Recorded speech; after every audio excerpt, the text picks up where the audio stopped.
Welcome to the Fantasy NASCAR podcast. I am Racing for the Prize. Let's do a price check on the Truck Series for Bristol, review the salaries, find some value, talk about who we can and cannot play. Before we do that, racefortheprize.com, that's where you can get access to the Fantasy NASCAR Spreadsheet, $27 for the month of March. You want it prorated because Phoenix is gone, send me a message, we'll figure it out. First thing you got to do is address the elephant in the room, $15,000 for Kyle Busch. It is a lot of money.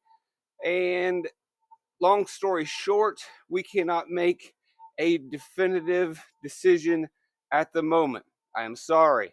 We're going to want to see how things go Saturday afternoon practice. I know it's a small window between practice, qualifying, and the race, but that's the usual DFS Truck Series grind. If you don't want to wait, if you're too nervous, then I do lean towards playing Kyle Busch. I'm not worried about the speed in his truck. Spire had a ton of speed at Las Vegas. While he didn't necessarily show it, Rajah Caruth did. And remember, Kyle Busch had a late race penalty that hurt his finish. While he was not definitely the Kyle Busch that we expect, and nor has he been in the Truck Series over the last couple seasons. But we know that KBM was on the decline when Rudy Fugle left, but he still won races with Ben Bayshore and other crew chiefs at KBM. But obviously, he is no longer the 2019 KBM powerhouse combined with Rudy Fugle just crushing his opponents. But the move to Spire is a step forward, it looks like. It's just, can he dominate? Can he crush? We know Bristol is a great racetrack for him, although he hasn't been there in quite a while in the Truck Series. But when he was there, we can see 2017 win. But then you go back 13, 10, 9, 8. So it's been quite a while. But obviously he's been running a lot of Xfinity races and Cup Series races at Bristol during that time period. So we're not worried about probably one of the greatest Bristol racers ever. 8 Cup Series wins. Just a couple behind Dale and Darrell. We're not really worried about that. Ultimately, does he have the truck? And then B, what about the competition? The competition is pretty fierce. And really, a lot of it's going to come down to lineup construction, and we'll have to see qualifying. This field is real tough. So, in previous seasons when he was crushing his foes, the top 20 wasn't that strong. But as I've said in previous Truck Series podcasts, the top 20 is really strong. Now, you could say, well, if the top 20 is really good, statistically, when we have qualifying, some of these guys are just going to miss out.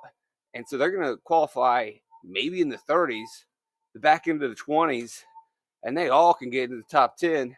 So I could probably find some value there, or maybe not. Maybe there won't be value because you're going to have expensive place differential chases, which place differential chasing may not be the best situation when you have a lot of laps at a short track. We just got to wait and see, really. Ultimately, really, if Busch is going to work, we need some of the value to come through. Not just point per dollar value. And I'll go ahead and tell you right now, Kyle Busch probably not going to be the best point per dollar play, but we have seen him in the past when he was elite at a $1,500 price end up in the final winning lineup because A, he scored a bunch of points, but B, he hogged all the fast laps and lap lead points, and C, most of the other drivers who were priced up started and finished in the same spot, not scoring very many points, which very likely could be the case at Bristol, where I don't expect that we're going to see a lot of movement. I would expect that the driver starting in the top 10 will finish in the top 10. So, hey, say you start second, you finish second, you get yourself 40-some fantasy points, but you don't get any fast laps or laps led because Kyle Busch got them. And so, I mean, if Corey Heim gets 40 fantasy points, that doesn't work for him either. If any of these guys are in the 40 range, maybe they squeeze into the optimal lineup, but they're not great point per dollar plays either. And so you just take the raw points with Kyle Busch. That is one of the scenarios that we have seen if this is a green flag run and the top 10 ends up being the top 10. I think the best scenario that kicks Kyle Busch out of the optimal lineup is if we see some of these elite drivers get bumped out and there's a segment in the race because of pit cycling, which very much could be the case. We're going to see people not take very many tires, maybe not pit as often, or Kyle Busch gets shuffled out of the lead and we get various leaders. If that happens and we have some top tier place differential guys, then I would expect the optimal lineup not to feature Kyle Busch. Now let's just quickly make the case for Kyle Busch, rostering him, because I know people worry about the pricing. So if we go back to the glory year of 2019, our first year of truck DFS, Kyle Busch, Atlanta, the old Atlanta, $15,000, ends up in the optimal lineup, 5.3 fantasy points per $1,000 spent. So not the greatest value return. Obviously, you've got better plays, but at 5x, he gets it done simply because other people just can't score points. They don't score a lot. You get Ross Chastain with 53.5, and then you got some cheapies here. I'm not going to break down lineups from 2019. I'm just giving you the Kyle Busch picture here. Again, the next race, Las Vegas, crushes the foes. They jack his price up to 15.5. He goes 6x, domination. And then simply like you see, the top 10 just doesn't score any points. So even if he doesn't have this monster day, no one else is scoring fantasy points. The crazy thing with this lineup is you got Busch, you got Crafton, and then you only have one other driver who finishes with a top 10 DFS score. You got three of the people in your roster, Angela Rook, who are outside the top 10. Unbelievable. You even got a driver scoring the 22nd most fantasy points with 21 in Jesse Awuji to make Kyle Busch work. Martinsville, not really too hard to play. Kyle Busch 2019, short track, tons of laps, huge score, 8x. But here we are again at a short track in Bristol. A lot of laps on the board, a lot of fast laps and laps led on the board. Again, this is not a fair comparison because this is 2019, Rudy Fugle and Kyle Busch embarrassing people. Again, you're not getting a lot of points outside your top 10 because most of the drivers typically are who you expect, even at a crazy Texas track. Now, the argument against is you go to 2021, no practice, KBM on its kind of last legs here, and we look to Las Vegas, Kyle Busch, 27 place differential points. Doesn't win the race. That's Nemechek's year. 80 fantasy points, 5x, doesn't work. Competition got better. The competition is better this year. Atlanta, though, the next race at 14, 6x, makes it work. I think we go to Richmond. He's back in the track. And again, this race is dominated by John Hunter Nemechek. Kyle Busch has a decent day, nearly wins, 16.5, 4x.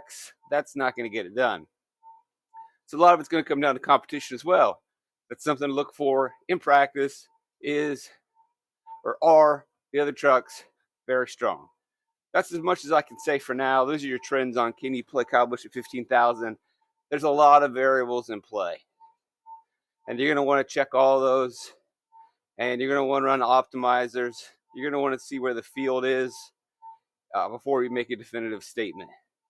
I don't know if it's a week where you totally fade him. I don't think it's a week where you go 100%. But it's a week where if you're hand building or even if you are massive multi-injuring, you're going to need half Busch possibly. During the week, we'll see. So if we are considering Kyle Busch, let's start at the bottom, work our way up, see where we can go. Keith McGee, Swinsky, Self, AM Racing, not shown us much this year. If you think it's going to be a chaotic, crazy race at Bristol, which I don't think it will be, you consider it. Other than that, not on my board. Trey Hutchins pops up every once in a while, not considering him. Justin Carroll, I'm not even sure which truck he's going to be in. They're going to roll in, not considering him. Spencer Boyd, if you want to play the survival route, but as we expected with his new team that he has launched, Freedom Racing, has not shown any speed whatsoever, has not raced well at Bristol in the past. You will need chaos. You will need to see him starting dead last. And he may not even be starting dead last with some of these other slugs out here. I don't think it works. Mason Maggio in a chassis, which I believe is a super speedway chassis they purchased from KBM. Believe he got a halfway decent finish at Atlanta. Did not necessarily run that well. 32 driver rating, 25th finish overall. I don't know how this truck's going to hold up at Bristol. I don't know how he's going to hold up at Bristol. I don't like playing him either. Now we get to Mason Massey. I would like to see some truck experience, but I imagine, well, let's go ahead and look and see what he's done in the Xfinity Series over the last couple of years running for BJ and Mario. Probably should have looked this up earlier, but that's fine. We'll look it up now. Massey's been halfway decent so far this season. I would say better than halfway decent. I really like what Young's doing. Look, 25th, 20th, 21st. I talked about this in previous videos. Young is looking like the old Young Motorsports where they're right there on the edge of the top 20. They're not. They're kind of at the front of the backpack. Remember, as I said in previous podcasts, you get a mid-pack in the Xfinity Series, a Tier A and a Tier B. In the Truck Series, we don't have a mid-pack. We got the front, and then we got the backpack. And in the backpack, 20th and beyond, Massey and Young have kind of been the leaders at this point. Although I also have Nice in that category, and Nice, and we really only have one race to make any decisions. That's Las Vegas, and the Nice trucks both faced adversity, so they didn't really get the finishes that they deserved. So an argument could be made that Nice has been much better than Young, but either way, Young in that race did what they needed to do. Let's look at Massey and see what he has done in the Xfinity Series at Bristol over recent years, because we don't have truck data for him. See if we can find a little bit of encouragement. 2 races at Bristol, would like to see a little bit more. 30th, 32nd, only 111 laps run. 271, he actually runs more laps than that one. Mechanical failures in both, running for BJ and Mario. Not what we wanted to see if we were trying to convince ourselves to play Mason Massey. Hey, but that's what we get. Either way, so far, probably the only guy I can trust back here. And since I really can't trust any of these guys, one of the nice things about that is that's 1, 2, 3, 4, 5-ish place differential points that you're probably going to get baked in if we get someone who's halfway decent starting at the tail end. These are 5 trucks I really have no faith in. Maybe a little bit, and no, 5 that I don't have any faith in. This Mason is where I start thinking, okay, maybe this is probably confusing. We got a Mason Maggio and a Mason Massey. That's going to confuse some people. Not me, though. Wallace Allen, been around the Truck Series for 3 seasons. Never really done much at Bristol, despite having average equipment. His equipment isn't much better, although Rayham is taking a step forward. He saw him have a 25th driver rating at Las Vegas, finishes 23rd. Not a bad day. I mean, in perspective, for a Rayham truck, that's pretty good compared to what we used to see Rayham do in the past. They're better than before. He's better than 5 of these guys. Massey is probably who I would rather go to above Wallace Allen. Either way, you get him starting dead last. And again, if we're considering Kyle Busch, they're going to have to be on your board. Thad Moffitt, don't like this truck. It's just not going to get it done. I would slot him down into this category as well. So there's another place differential play baked in. Brett Holmes, too cheap. Not a lot of Bristol experience, but remember, this is a Spire Allied truck, and it has shown so far this season with finishes 4th, 11th, and 12th. Former Cole Custer crew chief, former CGR Star Car crew chief Mike Shiplet on the crew chief stand, 5,800. You're going to fall in love with Brett Holmes. You might even fall in love with Timmy Hill based on his results at Bristol in the past. He's a methodical racer, had a mechanical issue at Las Vegas that hurt him, but he's better than all these guys down here. Holmes is going to be your number 1 guy. I'll take Timmy Hill as my number 2. Actually, I'll take Mason Massey as number 2. And I'll even take Wallace Allen. Timmy Hill probably splitting hairs. I don't think there's much difference between Hill, Allen, and Massey, to be quite honest. Price is going to matter. Starting position is going to matter. Don't necessarily love the truck, especially since they had that mechanical issue, but they've had 2 weeks to fix it. Hopefully everything is good to go. Connor Jones, only $6,000 for a Thor truck. Sign me up. Top 15 finish last year at Bristol. I got to remind myself of some of the stats. I forgot his racing reference stats, so I will look them up. If I'm not mistaken, he has a solid ARCA finish at Bristol once upon a time. We will look. Bristol 10th, Bristol 6th. 13th is Salem, and if you want to dig deep, Salem is a steeply banked track in Indiana, and if you're getting super deep in the weeds. So he does have some experience at this type of racetrack. Does he have late model experience? Probably has a late model Salem run as well.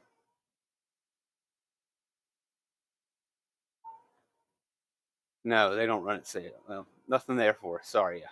They don't run Salem. Daniel Dye, 6,100 for a McAnally truck. 21st of Bristol last season. Finished 24th last week. But as I mentioned in the podcast earlier this week, he was running as high as 12th before an unscheduled pit stop. People may look at this number, dismiss him. Good. You can get some leverage there. 6,100, really cheap for a really fast team. And he was running really well under the radar. Get you some leverage. Don't mind it. You can easily make the Busch thing work. If you're targeting these guys down here, they're more than likely not going to start towards the front. They're going to have to leapfrog over some guys, which is not going to be easy. But look, like I said, at Las Vegas, Daniel Dye was up there. Connor Jones has a truck that's capable of a top 15 finish. Hill probably doesn't have the same upside. Needs a little more chaos. Holmes could legitimately get himself a top 20. Other guys are going to lack that upside as well. So Holmes, you really like Jones, you like Dye. Matt Mills didn't work at Las Vegas. I was down on him. But as I mentioned in previous podcasts, that was a bit of a lucky move by me. No victory lap here. He was running pretty well, but he got into the wall midway through the race. The truck had enough speed for a top 20 finish. It just did. The Nice trucks were halfway decent. So maybe some people either got hurt by him and got mad, or they don't believe in him because it's Matt Mills. Not a lot of Bristol experience, but he does have quite a bit of Xfinity experience at Bristol. It's not that great, but it's halfway decent. It's running around 20th place. So if you're worried about experience, he's fine. Caden Honeycutt, also going to be in a Nice truck. Top 15 at Bristol years ago. We'll go ahead and pull him up because he's a guy that often slips through the cracks on me. I forget how good or he is or is not. Love for this thing to load up. It's being slow. But as we wait for it to load, I would actually have someone in the sheet this morning. They probably would like to watch the live show. There's no live show. I'm just recording. Honeycutt's better than I had remembered. Not a lot of experience. He does have 21 races, 5 top 10s, halfway decent. So if I pull up his finishes, average finish, 19.4, I think is what we see on the board. And you look, you got some top 15s, some top 20s. 25th at Bristol for Young last year. That's not very satisfying. I don't really care about his dirt race. But we go back up here, running for On Point. That was the old Brendan Poole truck, which was typically almost a top 15 truck every other race. And in 2022, he got a top 15 out of it. So it was decent equipment, comparable to what he's driving. Got a 13th place finish and was, right around there that year for On Point. Decent finishes for Roper, which wasn't the greatest equipment. Young wasn't really on its best days, but he was still getting some top 20s. Honeycutt is not a bad driver. And I've kind of had to reset my brain a little bit to say, all right, guy's not bad. 6,300. As I said, the Nice trucks were decent. And it wasn't mechanical issues. It was Mills got into the wall. Bailey had his issue where he spun out early in the race. So it was just driver errors. It wasn't a problem with the trucks. So you put Honeycutt in the truck. That is fine. He's definitely going to be a part of the situation. Henderson. Good trucks with Parker Kligerman. Parsons is going to be driving it. Parsons kind of been hit or miss over the years in the Xfinity Series. Plenty of experience. Again, if he's starting in the back, we can chase it. Any of these guys starting in the back, especially if we can get some of these slugs starting ahead of them, it's going to make them pretty valuable plays. This guy likes everybody. Well, no, I don't like everybody. I told you I really like. These guys are all... Mills is going to lack a little bit of upside. I'll go ahead and tell you that. Daniel Dye probably has... These two, Dye and Jones, probably have the most upside. And then you got Holmes. And, I mean, obviously, upside's what matters. We want finishing position, and they're not costing us a significant amount more. That's where I'm going to go. Now, obviously, if they start close to the front, then you're going to downgrade them. So we're going to need from these guys starting a little further to the back if we can be picky. End of the day, we really are just trying to make it work financially to afford Kyle Busch. But Parsons is available. Bailey Curry. We're getting a little bit more expensive. It's making it a little bit more tricky. It's still not that expensive. Top 15s in his last 2 Bristol races. Check. Yes, he had that poor Las Vegas race, but remember we went through in the video, looked at his lap-by-lap speed, and the truck had speed. Remember, he just spins out at the beginning of the race, and that's pretty much his race is over, and he's kind of out there just turning laps. During his final run, he actually gets to go out there and demonstrate the speed that he has, and he did do it, so the truck was fine. It is capable of a top 20.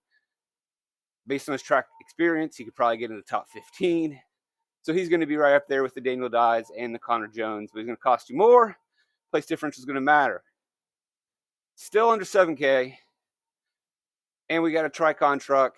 Dean Thompson, always a mess. He wrecked last year at Bristol. He wrecks seemingly everywhere we go. This would just simply be, he's starting in the back, and despite knowing what we know about Dean Thompson and his years of lack of success in decent equipment, not great equipment, this is the best he's ever had. Well, actually, he was in pretty good equipment all season last year. I don't like going here, but qualifying position may force our hand a little bit. We've got the ARCA star, Sawalich, won last week in that shortened race at Phoenix. ARCA stuff checks out. I'm not going to go too fast, but I believe he has either ARCA, he has ARCA experience at, may even have an ARCA win at Bristol. So definitely on the board, definitely has upside. A little bit of unknown because he doesn't have a lot of Truck Series experience, but he is, he's a Venturi truck driver, That's the top team in the ARCA Series, which A, is kind of unfair because he always has a competitive advantage, but B, that also means he's one of the chosen ones, and we've seen plenty of these chosen ones move up into the Truck Series, get decent equipment. Works for some, doesn't work for others. Some, it just takes a couple years for them to work it out. Still going to be a stretch. There's no way you can just pencil him in. Jake Garcia moving from McAnally to Thor. Good race last year. Good equipment, $7,000. These guys, now that they're becoming more expensive and being as strong as the top 20 is, because we're now entering the top 20, I really need place differential from Jake Garcia. He can have a solid race. He's a good race car driver. He has decent equipment, but he still has to beat a lot of good guys. He's going to have to make gains against stronger trucks. These drivers down here have to beat junkers to possibly work. Even Timmy Hill may only have to beat some of these scrubs. He can do that. More than likely, Sawalich is going to start ahead of those guys, so he's not going to get those place differential points baked in. And that means he has to outdrive drivers with more experience, with better trucks. He can come away with a good day. But will he be a good enough point per dollar plate, 6,900? It becomes much, much trickier for Sawalich. Same story for Jake Garcia. Tanner Gray, I just have no trust in. He's been a top 15 driver for years at Gilliland. Had a better day, penalty towards the end of the race in this Bristol race that hurt him. But you can see here he is this year, basically doing his typical performance. Top 15 truck, priced up to a point that I can't really get there. We'll see how qualifying goes. You get Tanner Gray starting in the back, then yeah, it's a Tricon truck. I'll try to make it work. But top 15 at 7,200. I think I got to go cheaper, and I want to go with some top dogs. Ty Dillon, really rough race. Mechanical issues, couldn't get the setup right. Popping the hood at Las Vegas. As I mentioned, yeah, we all know who Shane Wilson is, but over the recent years, we know who Shane Wilson is because he hasn't been a very good crew chief. Rackley was a top 10 truck in previous seasons, but DiBenedetto's a pretty good race car driver, and they had Chad Kendrick, a pretty good crew chief, setting the truck up. They've lost a lot of that, a lot of turnover here. Not encouraged, not excited. 7,300 for Ty Dillon. Even if he's starting in the back, man, it's going to be a tough sell.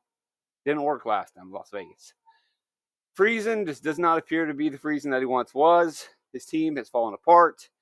The switch to Toyota didn't really work out that well. He's no longer a team owner, I don't believe.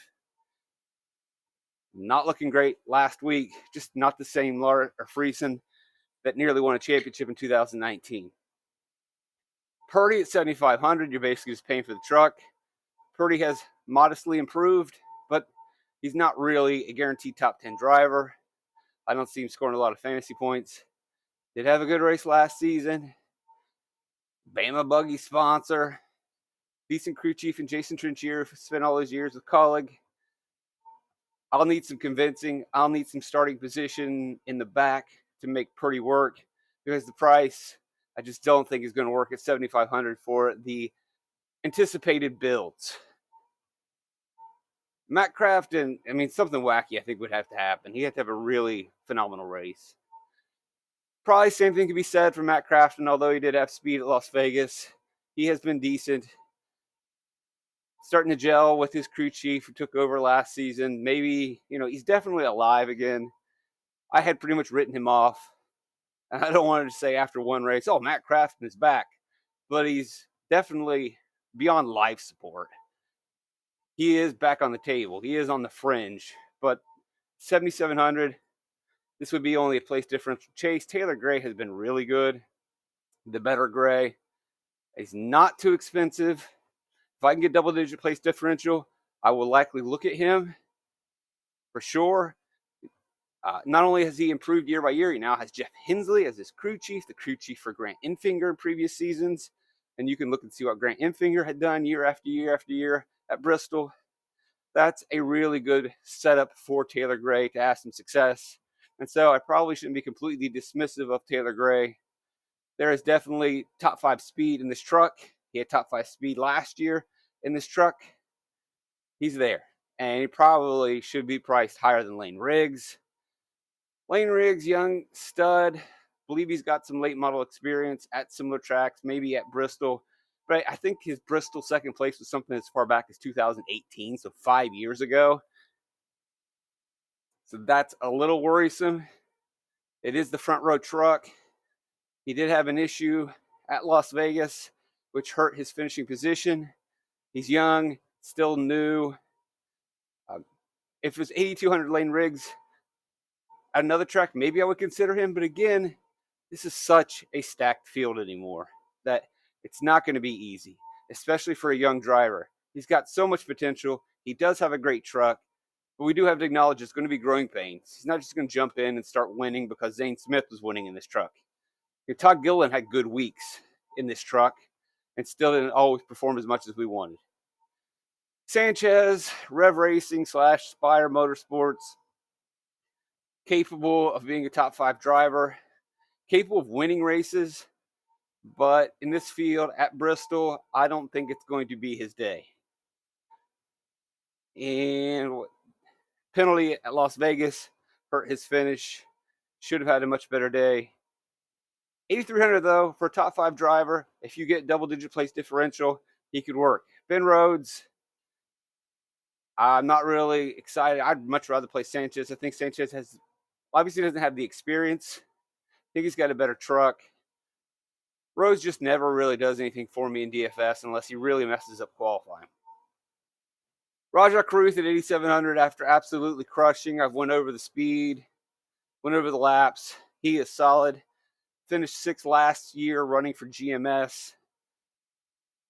I like him better than Rhodes. I like him better than Sanchez. I can find a way to make that work. Now we're basically in the top 10. We're looking at the elite guys. One of the big separating factors here is, obviously we're going to expect all of these cars to have speed. We also are assuming that they're going to start in the top 10, which limits the ability for them to score fantasy points. If we get guys right here starting in the 20s, they're going to be extremely popular, and rightfully so. Get them starting in the back end of the teens. They should also continue to be popular.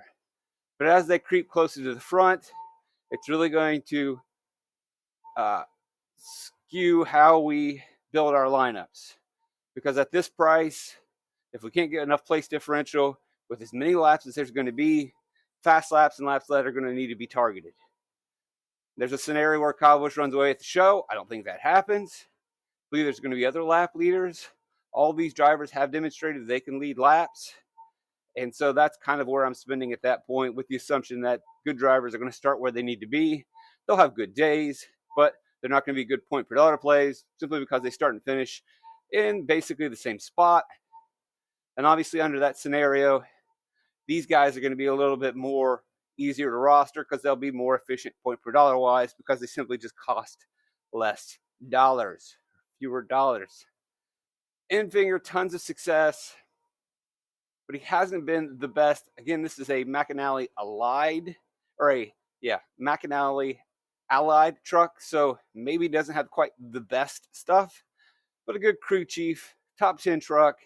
I don't know if he is going to lean on that past experience and return to the top 5. The bigger question for me, like I just mentioned, was we're expecting laps led from these drivers. Do I think Enfinger is going to lead a bunch of laps against the competition? I really don't. So he is not one that I'm going to jump to. If he doesn't qualify well, then yes, of course. Zane Smith, part-time, jumping in with McAnally. They've got a lot of trucks. This is a part-time ride. Doesn't quite have the week-by-week experience they had at front row with this team.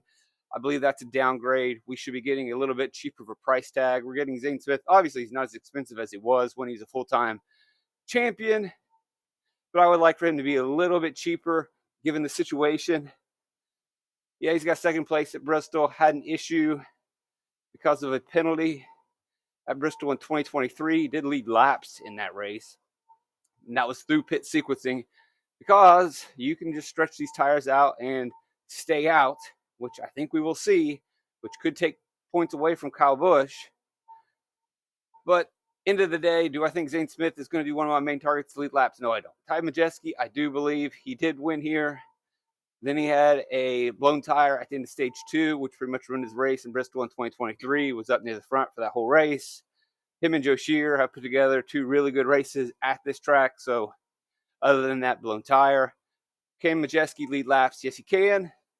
At 9,600, it's definitely a solid pivot away from Kyle Busch.